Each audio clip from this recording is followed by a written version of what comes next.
السلام علیکم جانے جہاں میں خوش آمدید. Jannat ke pattay by Nimra Ahmed episode 41.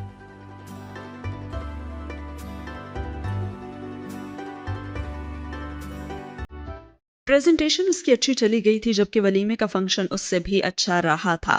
آج اس نے نیوی بلو لباس پہنا ہوا تھا اور بڑا سا دوپٹہ ویسے ہی لیا ہوا تھا جیسے ارم کی منگنی پہ اس نے لیا تھا. بیٹھی بھی ذرا سب سے الگ تھی، لیکن یہ نہیں کہ سب سے کٹ کر ہی بیٹھی ہوئی تھی، بلکہ ہر ایک سے مل رہی تھی وہ. اور پھر وہی سوال و جواب کا سلسلہ البتہ جاری تھا. ارے چہرے سے تو ہٹا دو. یہ وہ فکرہ تھا جو حیرت سے بہت سے لوگوں نے آ کر اس کے سامنے دہرایا تھا، اور جواب میں وہ ایک سادہ سی مسکراہٹ کے ساتھ بس یہی کہتی، تھینک یو، میں بالکل ٹھیک ہوں. البتہ سب کی باتیں اس کے دل پہ بہت زور سے لگی تھیں، اور فاطمہ نے کتنی ہی دفعہ اسے آنکھ سے اشارہ کیا کہ چہرہ پورا کھول لے، لیکن جواب میں وہ آئی برو سے پیچھے کی طرف اشارہ کرتی جہاں مووی میکر مووی بنا رہا تھا، اور وہ جھنجھلا گئی. ارے بیٹا، فیملی ویڈیو ہی تو ہے، اپنوں میں ہی رہے گی، باہر تھوڑی دکھائیں گے. بالکل. وہ اسبات میں سر ہلا کر دوسری جانب دیکھنے لگی. صرف شہلا ہی تھی جو اسے یوں ملی جیسے کوئی تبدیلی ہی نہ آئی ہو، اور اس کی آنکھیں البتہ اب بھی ویسی ہی اداس تھیں. مگر اب حیا کو وجہ جاننے کی ضرورت نہیں رہی تھی. اس نے ابھی ایک دو فنکشنز حجاب میں اٹینڈ کیے تھے، اور کل فاطمہ سے بحث کی تکلیف کا اثر ابھی تک دل پہ تھا. اور شہلا تو پچھلے 2 برس سے ہر غمی اور ہر خوشی میں اسی طرح شرکت کر رہی تھی. اور پھر جب انسان کہتا ہے کہ وہ ایمان لایا ہے تو وہ آزمایا بھی ضرور جاتا ہے. اور پھر جانے شہلا کی تکلیف کتنی تھی اور کب سے تھی. اور اس کی آخری دفعہ جب اس نے اداس آنکھیں دیکھی تھی تو آج اسے احساس ہو رہا تھا کہ وہ کیوں اداس تھی. سلام ہو ہم اجنبیوں پہ، اس نے گہری سانس لیتے ہوئے سوچا. شادی کے لیے دوسرے شہر سے آئے کچھ رشتہ دار تایا فرقان کے گھر ٹھہرے ہوئے تھے، اور تایا نے رات میں سب کا کھانا کیا تھا. اس وقت بھی ان کا گھر مہمانوں سے بھرا ہوا تھا جب وہ پریزنٹیشن کا بتانے ان کی طرف آئی تھی. لان میں اندھیرا اتر آیا تھا اور تایا برآمدے میں ہی کھڑے تھے، اور اندر جانے والا دروازہ کھلا تھا لیکن آس پاس کوئی نہیں تھا. اندر سے البتہ گہما گہمی اور رونق کی سی آوازیں ضرور آ رہی تھیں. آج پریزنٹیشن کافی اچھی ہوگی ہے، مجھے امید ہے کہ پروجیکٹ بھی ہمیں مل جائے گا. وہ نرمی سے انہیں بتانے لگی. جو سرد مہری کی دیوار ان دونوں کے بیچ آئی ہوئی تھی وہ اسے گرانا تو چاہتی تھی، کیونکہ جو بھی تھا اسے فطری طور پہ اپنے تایا سے بہت محبت تھی. اور پھر تایا کہنے لگے کہ مجھے تو اتنی امید نہیں ہے، خیر پتہ نہیں تم ٹھیک سے کر کے بھی آئی ہو یا نہیں. وہ بہت اکھڑے اکھڑے سے لگ رہے تھے. نہیں تایا، بس اب بہت اچھا ہو گیا تھا. وہ پورا ہوم ورک کر کے گئی تھی. لیکن وہ خاموش رہے، تنے ہوئے آئی برو اور ماتھے کے بل. وہ واقعی اس سے خوش نہیں تھے. اور پھر اس نے ایک اور کوشش کرنی چاہی اور ان سے کہنے لگی کہ اچھا، وہ باقر صاحب بتا رہے تھے کہ سائٹ بی میں وینڈرز کچھ مسئلہ کر رہے، سپلائی روک دی ہے اس نے. تو میں سوچ رہی تھی کہ اگر میں خود، اور اس سے آگے وہ کچھ کہتی ایک دم رکی کیونکہ دروازہ کھول کر داور بھائی باہر آئے تھے، اور حیا کسی مکان کی عمل کے تحت دوپٹہ 2 انگلیوں سے تھوڑی سے اٹھا کر ناک تک لے آئی. اور تایا نے چونک کر اس کی اس حرکت کو دیکھا، اور پھر اندر سے آتے داور بھائی کو جو اسے دیکھ کر رک گئے تھے جیسے متذبذب ہوں کہ کھڑا رہوں یا پھر واپس چلا جاؤں. اور پھر تایا نے کڑے تیوروں سے اسے دیکھا اور کہا،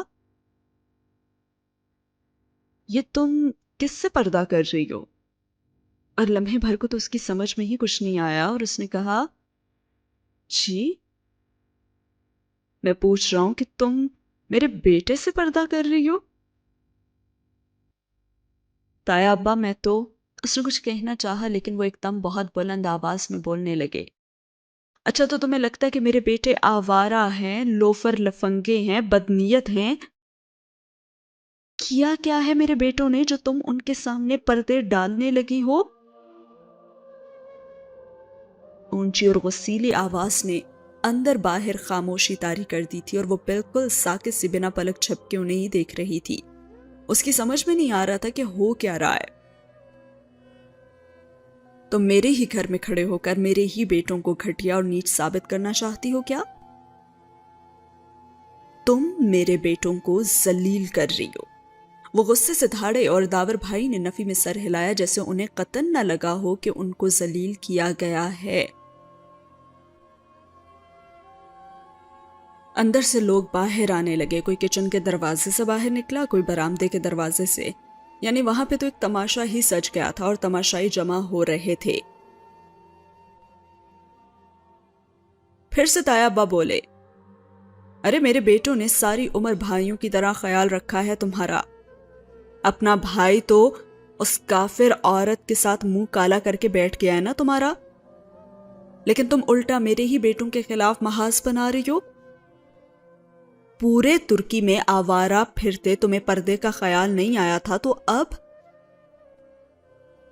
اور اس کا تو جیسے سانس رک گیا، اور اسی پل اس نے ان کو دیکھا اور مشکل ہی وہ چند لفظ کہہ پائی،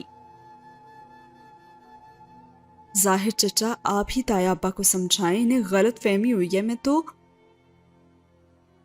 ارے ٹھیک کہہ رہے ہیں بھائی صاحب، یہ ڈھکوسلے نہ تم کسی اور کے لیے ہی کرتی ہو۔ پہلے ساری زندگی تو تمہیں خیال نہیں آیا، اب کہاں کا اسلام شروع ہو گیا تمہارا؟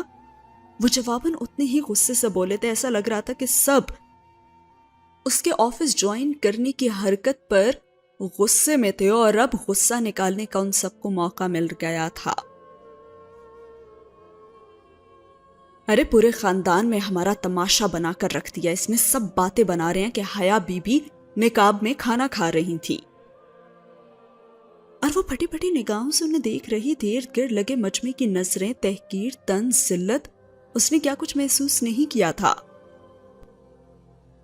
ارے آپ سب لوگوں کو کیا ہو گیا؟ وہ بولنا تو چاہتی تھی لیکن لبوں سے بس یہی نکلا،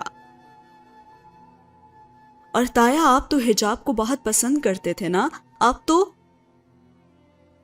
اور اس سے پہلے کہ کچھ کہتی، تایا نے اس کی بات بہت بری طرح سے کاٹی اور اس سے کہا، بکواس مت کرو میرے سامنے، اور میری بات کان کھول کر سن لو۔ اگر تم آئندہ میرے گھر آؤ گی تو منہ لپیٹے بغیر آؤ گی، اور اگر تمہیں میرے بیٹوں کو اس طرح ذلیل کرنا ہے نا تو میرے گھر میں آئندہ قدم مت رکھنا۔ انگلی اٹھا کر متنبہ کرتے ہوئے وہ سرخ چہرہ لیے بولے۔ اس سے مزید اب کھڑا نہیں ہوا گیا، وہ ایک دم پلٹی اور اپنے گھر کی طرف دوڑتی چلی گئی، اور پیچھے تماشائیوں کے مجمع میں کہیں فاطمہ بھی تھیں، مگر وہ بھی اس کا ساتھ دینے کے لیے آگے نہیں بڑھی تھیں۔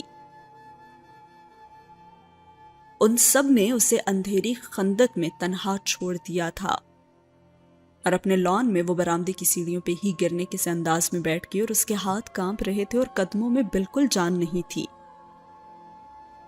آنکھوں سے گرم گرم آنسو ابل کر گرتے جا رہے تھے، اور وہ سوچنے لگی کہ اتنی ذلت، اتنی تحقیر اور اتنا تماشا، کیا یہ واقعی تایا فرقان تھے؟ ساری عمر اس حجاب پہ ہی اختلاف رکھنے والے تایا فرقان اب حجاب پر ہی اس کے خلاف ہو گئے تھے؟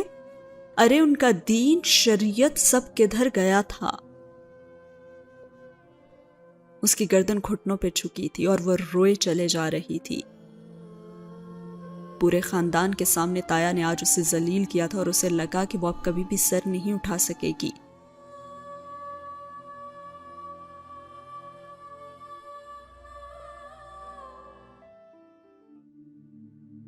تبھی گاڑی کے اندر آنے کی آواز آئی، اور پھر کوئی اس کے ساتھ آ بیٹھا،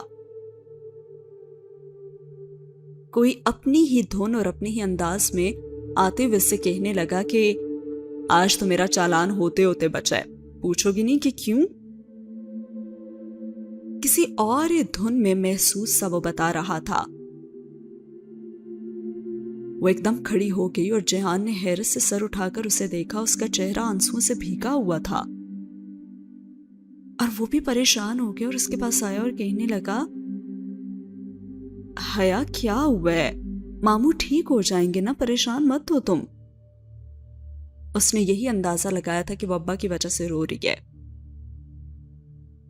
کچھ ٹھیک نہیں ہوگا، اب کچھ بھی ٹھیک نہیں ہوگا جہان، وہ روتے ہوئے اتنا ہی کہہ پائی، اور پھر آنسو ہر منظر پہ غالب آنے لگے۔ وہ پوچھتا رہ گیا، لیکن وہ اندر دوڑی چلی آئی تھی، اور اس کے بعد وہ پوری رات سو بھی نہیں سکی تھی۔ بس یہی سوچتی رہی پوری رات کہ اتنی ذلت اور اتنا تماشا کیوں؟ تایا درست بھی ہوتے، لیکن پھر بھی یہ کون سا طریقہ تھا بات کرنے کا؟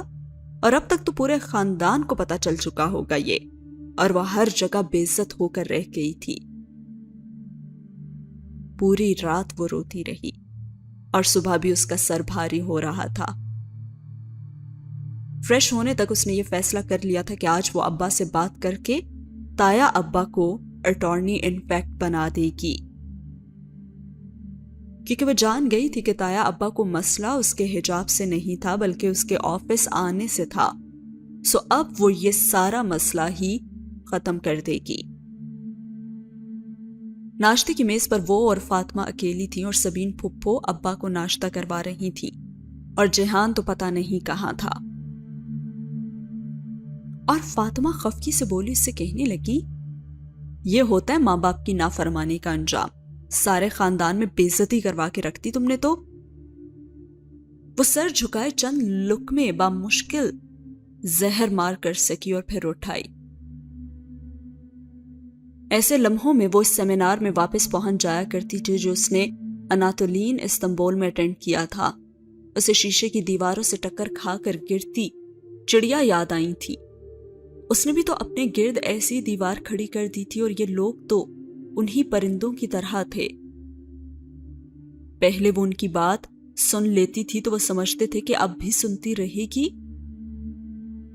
وہ اسی طرح اس کو تھکا نہیں سکتے تھے۔ شیشے کی دیواروں سے ٹکرانے میں نقصان تو پرندوں کا ہی ہوتا ہے نا، دیوار کو کیا فرق پڑتا ہے بھلا؟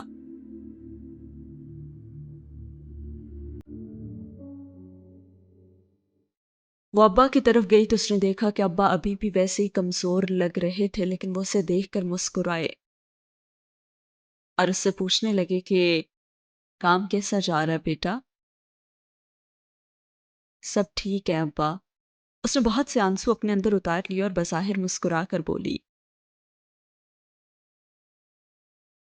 بھائی صاحب بہت محنت کر رہی ہے یہ لڑکی۔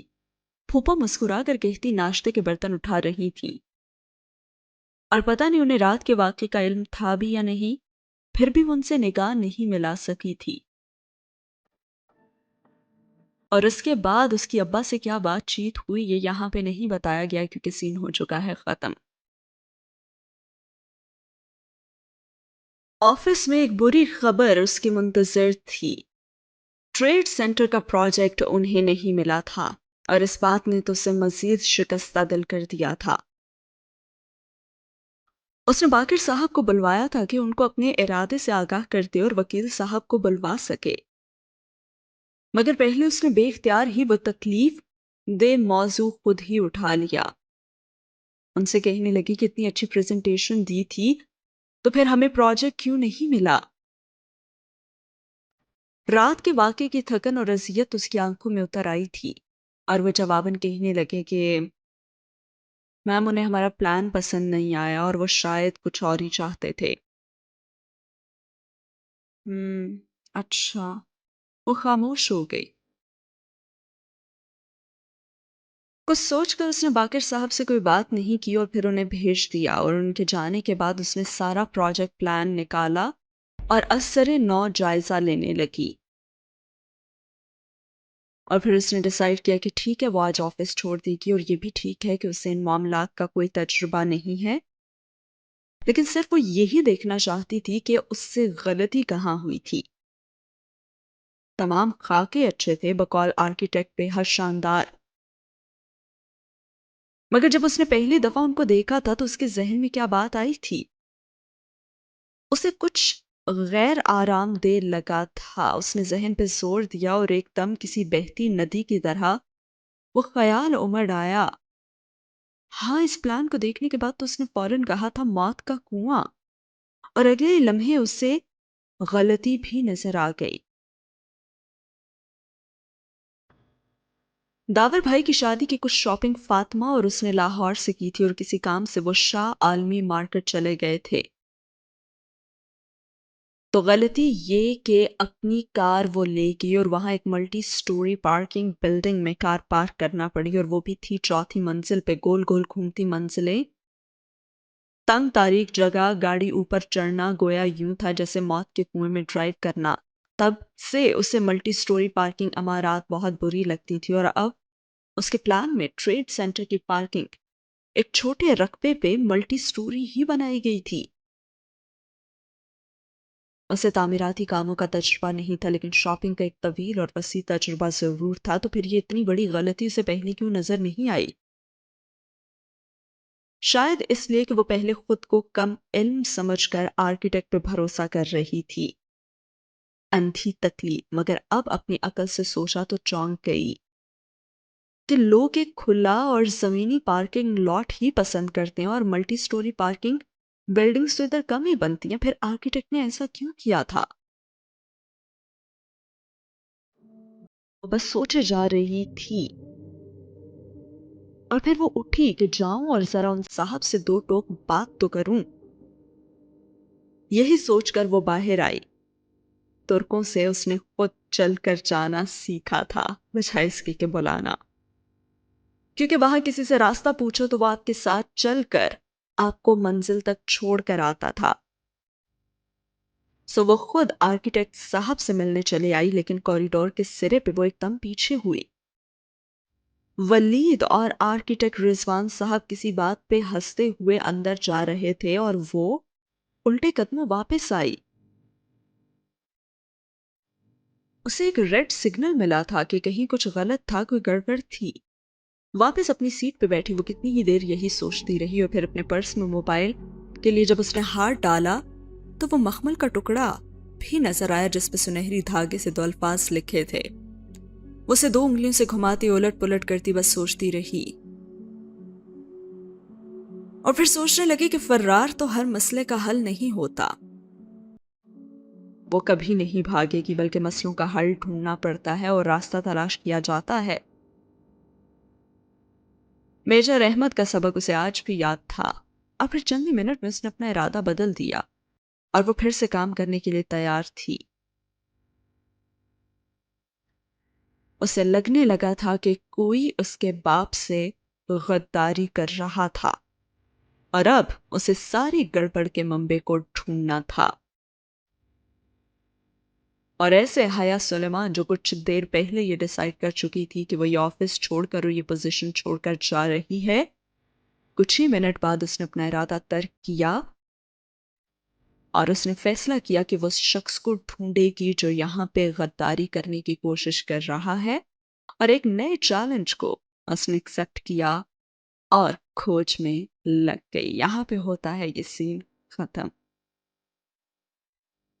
واقعی میں یہاں پہ حیا سلیمان کا کیریکٹر جو ہے وہ بہت سٹرونگ دکھایا جا رہا ہے۔ نو ڈاؤٹ کہ ایک طرف وہ رو پڑتی ہے اپنے خاندان، اپنے پیارے عزیز رشتوں کو کھو دینے سے یا ان کی تکلیف سے، لیکن دوسری طرف وہ ہر چیلنج کو جتنا خوش دلی سے ایکسپٹ کر رہی ہے، جیسے اس نے پزل چیلنج کو جو ہے وہ ایکسپٹ کیا تھا جس پہ جہان بھی حیران تھا، اے آر پاشا کو جتنی خوبصورتی سے اس نے ہینڈل کیا، اور اب اپنے ابا کے بزنس جس کے بارے میں سے کچھ بھی نہیں پتا، اور ایک چھوٹی سی چیز جو اس کے دماغ میں ایک ریڈ سگنل اسے دے گی کہ یہاں پہ کوئی غداری کرنے کی کوشش کر رہا ہے، اس نے اپنا فیصلہ بدل کر وہ اس غدار کو باہر نکالنے کی کوشش میں لگ چکی ہے۔ تو یہ جتنے اس کی چیزیں دکھائی جا رہی ہیں یہاں سے تو لگ رہا ہے کہ بندی کافی چیلنجز کو ایکسپٹ کرنے والی اور اسٹرانگ کیریکٹر ہی ہے۔ بہت خوشی ہو رہی ہے ناول میں کسی ایسی لڑکی کو دیکھ کر۔ پھر بڑھتے ہیں اگلے سین کی طرف اور دیکھتے ہیں کہ کیا حیا سلیمان کامیاب ہوتی ہے اس مشن میں بھی یا نہیں۔ اب کانفرنس روم میں تو سب جمع ہو چکے تھے، اور وہ بنا کسی کو دیکھے سربراہی کرسی پہ آ کر بیٹھ تو گئی، لیکن سر اٹھا کر تایا فرقان، داور اور ظاہر چچا کو دیکھنا اور ان سے نگاہ ملانا کتنا اذیت ناک تھا اسے اندازہ نہیں تھا، کیونکہ رات کے زخموں سے پھر سے خون رسنے لگا تھا، لیکن وہ کتنے آرام سے ان کے سامنے بیٹھے تھے جیسے کچھ ہوا ہی نہ ہو، اور پھر تایا فرقان نے بڑی ہی سنجیدگی سے اسے مخاطب کرتے ہوئے کہا، تو آپ نے پروجیکٹ ہار دیا۔ اب اس نے اپنا جھکا ہوا سر اٹھایا اور سوچنے لگی کہ وہ تایا فرقان کی بیٹی کی طرح رات گئے پکڑی تو نہیں گئی تھی۔ ایک دفعہ تایا فرقان نے اسے ترکی فون کر کے پوچھا تھا اس بارے میں۔ ایسا تو کچھ نہیں ہوا تھا نا کہ وہ سر نہ اٹھا سکتی؟ اور پھر ساتھ بیٹھے ظاہر چچا کی بیٹی کا بھی اسے خیال آیا کہ وہ تو ظاہر چچا کی بیٹی کی طرح پورے خاندان میں چیخ چلا تو نہیں رہی تھی، یا پھر داور بھائی کی بے عزتی کر تو نہیں رہی تھی نا۔ ظاہر چچا نے اسے سخت سناتے ہوئے اپنی بیٹی کی حرکت کو کیوں فراموش کر دیا تھا؟ حیا سلیمان کو رات کو اتنا بے عزت کرتے ہوئے وہ کیوں بھول گئے تھے کہ ان کی اپنی بیٹی نے اپنی شادی پہ داور بھائی کی کس طرح پورے خاندان کے سامنے چیخ چلا کر بے عزتی کی تھی؟ حیا سلیمان نے تو ایسا بھی کچھ نہیں کیا تھا، اس نے تو صرف اپنا منہ ڈھانپنے کی کوشش کی تھی، تو تایا فرقان اور ظاہر چچا کیوں اس پہ چیخ رہے تھے؟ اور تایا نے بھی خود کبھی داور بھائی کی اس بے عزتی پہ ظاہر چچا سے بات کیوں نہیں کی تھی؟ اور اب حیا سلیمان کے ساتھ ایسا کیوں؟ کیونکہ وہ حجابی لڑکی تھی، اور کوئی بھی حجابی لڑکی پہ کتنا ہی کیچڑ اچھالنے کی کوشش کر لے اسے میلا نہیں کر سکتا۔ اور پھر اس نے جواب دیا تایا کو، جی سر، میں نے ہار دیا۔ اور تایا کی آنکھوں میں آنکھیں ڈال کر اس نے اسپاٹ انداز میں کہا، تو کیا آپ وجہ بتانا پسند کریں گی؟ ولید کی بات پہ اب اس نے گردن موڑ کر اسے سنجیدگی سے دیکھا اور جواب میں کہا کہ میں آپ کو جواب دہ نہیں ہوں ولید صاحب۔ درست، تو پھر میں آپ کو اطلاع دینا چاہوں گا کہ ہم گرین ہاؤس اسکیم والا پروجیکٹ ڈیلے کرنے پہ مجبور ہو چکے ہیں۔ کیا مطلب؟ کیوں؟ وہ چونکی اسے معلوم تھا کہ وہ کتنا اہم پروجیکٹ تھا۔ کیونکہ میم ہمارے پاس بجٹ نہیں ہے، فنڈز کم پڑ رہے ہیں، اور ہمارے پاس اس کو کیری آن کرنے کے لیے اتنا پیسہ ہی نہیں ہے۔ اس نے ایک کاغذ حیا کی طرف بڑھایا جس پہ ایک لمبا سا فگر لکھا ہوا تھا، اور وہ واقعی میں پریشان ہوگی اور کہنے لگی کہ اتنی رقم کا انتظام کیسے ہوگا؟ لیکن پھر بھی اس طرح پروجیکٹ بند کرنے سے تو بہت زیادہ نقصان ہو جائے گا۔ اچھا، تو پھر آپ ہی بتا دیں کہ کیا کیا جائے؟ یہ میرے ابا کا پروجیکٹ تھا اور ہم اس کو یوں کال آف نہیں کر سکتے، وہ بہت ہی فکر مندی سے کہہ رہی تھی۔ اور اب ظاہر چچا بڑی بیزاری سے اسے کہنے لگے کہ ہاں تو ٹھیک ہے نا، تم ہمیں یہ اماؤنٹ لا دو، ہم اس کو جاری رکھیں گے، بات ختم۔ اور وہ دونوں تایا چچا اسے یوں مخاطب کرتے تھے گویا وہ ان کے بھائی کی بیٹی نہیں ہو بلکہ کوئی ملازمہ ہو۔ واقعی اگر میں آپ کو یہ اماؤنٹ لا دوں تو آپ کام جاری رکھیں گے؟ کیا آپ زبان دے رہے ہیں مجھے؟ اور اس کا بھی اب لہجہ بہت تیز ہو گیا تھا، کیونکہ ان کا چیلنج کرنا، مذاق اڑاتا ہوا جو ان کا انداز تھا، اب اسے پہلے سے زیادہ برا لگ رہا تھا، کیونکہ رات کے زخم پھر سے کھرچنے لگے تھے۔ ہاں بالکل، تایا فرقان نے شانے جھٹکے۔ ٹھیک ہے، میں پیر کی صبح آپ کو اپنے فیصلے سے آگاہ کر دوں گی۔ اور وہ فائل بند کرتے ہوئے حتمی انداز میں بولی۔ اور پھر جب وہ اپنے واپس آفس میں آئی تو اس کا موبائل بج رہا تھا، اور اس نے کرسی پہ تھکے تھکے انداز میں گرتے ہوئے فون اٹھایا تو نمبر جہان کا تھا، اور وہ کال اٹینڈ جیسے اس نے کی تو وہ فکر مندی سے پوچھنے لگا کہ کیسی ہو حیا؟ ہاں بس ٹھیک ہوں، اس نے انگلیوں سے پیشانی مسلتے ہوئے جواب دیا، اور بے خوابی کے باعث سر بے حد درد کر رہا تھا۔ تو چلو پھر ساتھ ہی لنچ کرتے ہیں، میں نے ایک چھوٹا سا اٹالین ریسٹورانٹ دیکھا ہے، تمہیں ایڈریس سمجھاؤں؟ اور سارے دن میں وہ پہلی دفعہ ہنسی تھی. یہ میرا شہر ہے جہان بے. جہان بے. واو. مجھے نا اس کے سارے راستے معلوم ہیں, بس تم ریسٹورانٹ کا نام بتا دو. اور پھر وہ بھی ہلکا سا ہنس دیا. او سوری, F10 میں اٹالین اوون پہ آ جاؤ تم. ہر ساتھ ہی ہوا یہ سین ختم. اب کار ڈرائیور چلا رہا تھا اور وہ پچھلی نشست پہ بیٹھی سیل فون پہ نمبر ملا رہی تھی. اس نے ابا کی نصیحت پہ عمل کرنے کا بھی سوچا تھا اور کال ملا کر اس نے فون کان سے لگایا اور سچ شکر کہ انہوں نے کال ریسیو کر لی. السلام علیکم ذیشان انکل, میں حیا بات کر رہی ہوں. کار ٹریفک کے ساتھ بہتی چلی جا رہی تھی اور اسی طرح اس کے تنے اور پریشان اعصاب بھی ڈھیلے پڑتے جا رہے تھے. ان سے بات ختم کی تو آفس سے فون آ گیا. وینڈر مال کی سپلائی کھولنے پہ تیار نہ تھا اور پرانی قیمت پہ تو ہرگز نہیں, اور سراسر بلیک میلنگ تھی اور بلیک میلر سے تو اسے نفرت تھی. اور اس نے کہا کہ کل میری میٹنگ ارینج کروا دے وینڈر سے, میں ان صاحب سے خود ہی بات کرنا چاہوں گی. اور پھر اس نے فون بند کر دیا.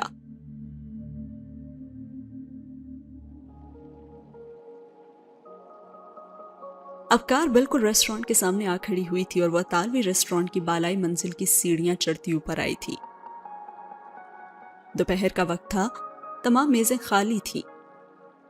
ہال کی ایک دیوار شیشے کی بنی تھی جس سے نیچے ڈبل روڈ اور اس کے پار گرین بیلٹ کے درخت تو سبزہ نظر آ رہا تھا. اور شیشے کی دیوار کے ساتھ کونے کی میز پہ وہ بیٹھا ہوا تھا اور اسے آتے دیکھ کر وہ دھیرے سے مسکرایا. اور وہ بنا کسی دقت کے اسے نقاب میں پہچان لیتا تھا. اور پہلی دفعہ جب وہ نقاب میں اس کے پاس گئی تھی فریڈم فلوٹیلا کے احتجاج کے دن, تب بھی اس نے کوئی حیرانی ظاہر نہیں کی تھی. شاید وہ حیران بھی کم ہی ہوتا تھا. اور کرسی کھینچ کر بیٹھتے ہوئے اس نے میز پہ اپنا پرس رکھا اور پھر اسے کہنے لگی, پہلے فیصلہ کر لو کہ لنچ کس کی طرف سے ہے. آف کورس تمہاری طرف سے ہی ہے. اصغر اینڈ سنس کی قائم مقام ایم ڈی مجھے غریب آدمی کو لنچ تو کروا ہی سکتی ہے. شور. اس نے بشاشت سے کہتے ہوئے موبائل پرس میں رکھنے کے لیے پرس کھولا تو مخمل کا ٹکڑا اندرونی جیب میں 1000 کے ایک نوٹ کے ساتھ رکھا ہوا تھا. 1000 کا نوٹ. وہ زپ بند کرتے ہوئے چونکی اور پھر بنا محسوس سے انداز میں پرس کو اندر سے دیکھا تو اس کا روپوں والا پاؤچ آفس میں ہی رہ گیا تھا اور اب سوائے اس لاوارث سے نیلے نوٹ کے اس کے پاس کچھ بھی نہیں تھا. اور وہ کہنے لگی, اللہ اللہ, کاروباری الجھنوں میں تو پاؤچ اٹھانا مجھے یاد ہی نہیں رہا, اب کیا کریں. اور اس کی اس پریشانی کو دیکھتے ہوئے وہ اس سے کہنے لگا, کیا ہوا ایم ڈی صاحبہ, کیا پیسے تو نہیں بھول آئی آپ؟ وہ مسکراتے ہوئے اسے دیکھ رہا تھا. ایک تو اس آدمی کی عقابی نظریں. اس نے سنبھل کر پرس بند کیا. تم ایم ڈی صاحبہ سے ایسی غیر ذمہ دارانہ حرکت کی توقع کر سکتے ہو؟ بظاہر مسکراتے ہوئے سیدھی ہوئی. نہیں, خیر آرڈر کرو, تمہارا شہر ہے, تمہیں زیادہ پتا ہوگا. وہ پیچھے ہو کر بیٹھ گیا اور حیا نے شور کہتے ہوئے مینیو کارڈ اٹھا لیا.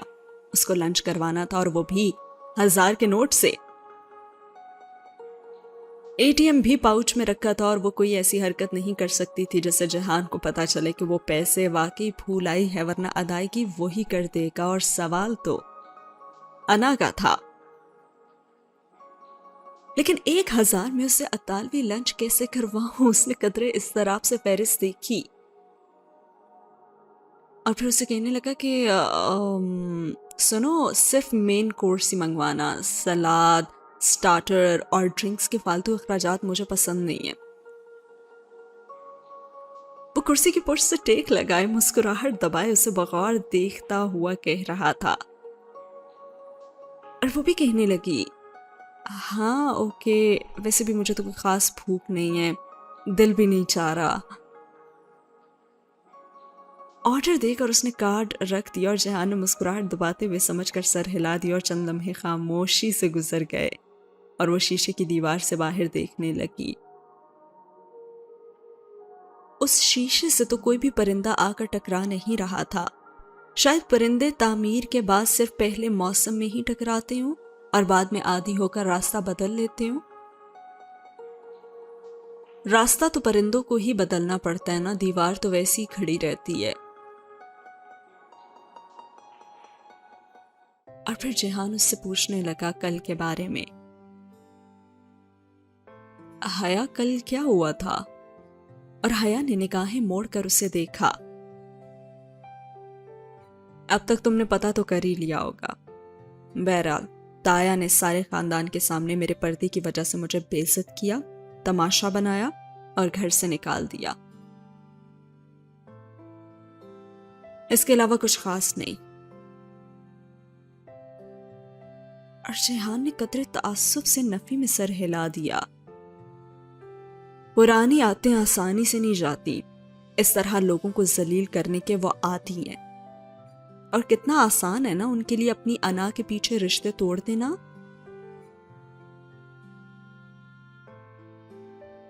لیکن جو بھی ہے، میں ابا کی کرسی ان کے لیے کبھی بھی خالی نہیں کروں گی، اور یہ فیصلہ میں نے کر لیا ہے۔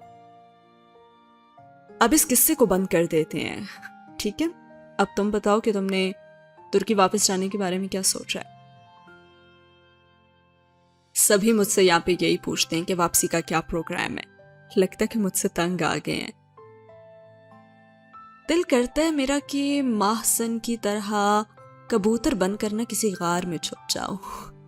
اس نے غالباً کوئی ترک محاورہ ہی بولا تھا، لیکن خیر ابھی کچھ دن ادھر ہی ہوں۔ تم بتاؤ کہ تمہیں کب جانا ہے؟ جولائی تو شروع ہو چکا ہے اور مجھے 5 جولائی کے بعد ہی کلیئرنس کروانی ہے۔ بس ابا کی طبیعت ذرا سی سنبھل جائے تو پھر جاؤں گی۔ اس کے بعد لنچ آ گیا تو وہ اپنے نقاب سے بآسانی چھری کانٹی کی مدد سے کھانے لگی، اور پھر کسی خیال کے تحت اس نے اس سے پوچھا، جہان تمہیں میرا نقاب، میرا مطلب ہے کہ تمہیں اچھا لگتا ہے میرا یوں نقاب لینا؟ اور وہ ذرا سا چونکا تھا۔ ہاں ٹھیک ہے۔ اس نے ذرا الجھتے ہوئے شانے اچکائے اور وہ مطمئن ہو کر کھانا کھانے لگی، لیکن وہ چند لمحے اسے دیکھتا رہا۔ بل آیا تو اس نے ایک مطمئن سی سانس اندر کو اتاری۔ 950، صرف 2 مین کورس منگوائے تھے اس لیے۔ ثابت ہوا کہ اگر پیسے کم ہوں تو بندے کولڈ ڈرنکس، سلاد اور سٹارٹر جیسے فالتو لوازمات سے بھی پرہیز کر لیتا ہے، اور کرنی چاہیے۔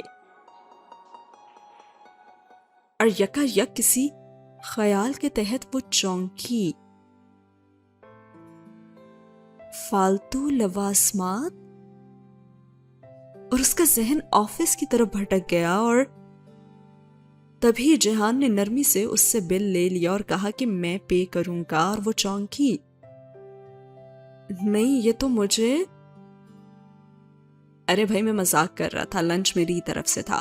وہ بنا ایک لفظ سنے فائل میں پیسے رکھنے لگا، اور اس نے اصرار نہیں کیا، اور اس کا اپنا ذہن بھی کسی اور ہی طرف الجھا ہوا تھا۔ فالتو لوازمات، اور سین ہوا یہاں پہ ختم۔ فالتو لوازمات سے اب یقیناً اس کی مراد یہی ہے کہ آفس میں یہ جو ایکسٹرا قسم کے خرچے ہیں اگر ان کو کم کر دیا جائے سو سم ہاؤ وہ مینج کر سکتی ہے۔ فنڈز جو انہیں چاہیے تھے اپنے اس پروجیکٹ کے لیے جو کہ وہ بند کرنے کا سوچ رہے ہیں، تو آئی گیس ایسی کوئی ٹرک کام کرے گی۔ اور اس کے علاوہ جہان اور حیا کا ریلیشن شپ بھی اچھا جا رہا ہے۔ جو مسئلے اس کے خاندان کو اس کے نکاب سے ہیں، جہان کو ویسا کچھ فیل نہیں ہوتا۔ That's a plus point. Other than that حیا کا جو ابھی کیریکٹر سامنے آ رہا ہے، جو کہ اتنا اسٹرانگ کیریکٹر دکھایا جا رہا ہے، ہر چیلنج کو وہ خوش دلی سے ایکسیپٹ کر رہی ہے، ہر چیز کو باریک بینی سے وہ سوچ رہی ہے اور وہ مسئلوں کا حل خود سے ڈھونڈنے کی کوشش کر رہی ہے اور فرار کا راستہ وہ اختیار نہیں کر رہی. تو یہ ایک بہت ہی اچھی بات دکھائی جا رہی ہے یہاں پہ. اور مجھے لگ رہا ہے کہ ان سب چیزوں کے پیچھے Jehan, major Ahmed, A R Pasha, ان سب لوگوں کا کہیں نہ کہیں کچھ نہ کچھ کنٹریبیوشن ضرور ہے. لیکن ابھی تک یہ مسٹری سالو نہیں ہوئی کہ ان سب لوگوں کا آپس میں کیا کنیکشن ہے. تو آئی ہوپ سے کہ وہ بھی جلدی سامنے آ جائے گا. ہاف سے زیادہ ناول ہم کور کر چکے ہیں اور اگلا ناول بھی آئی ہوپ سے کسی اسٹرانگ کیریکٹر والی خاتون پر ہی ہوگا، جو کہ مجھے ابھی یہاں پہ حیا میں دیکھ کر بہت اچھا لگ رہا ہے. تو اگر آپ کو بھی اچھا لگ رہا ہے تو ویڈیو کو لائک کرنا بالکل نہ بھولا کریں. ملتے ہیں اگلے ایپیسوڈ میں. اللہ حافظ.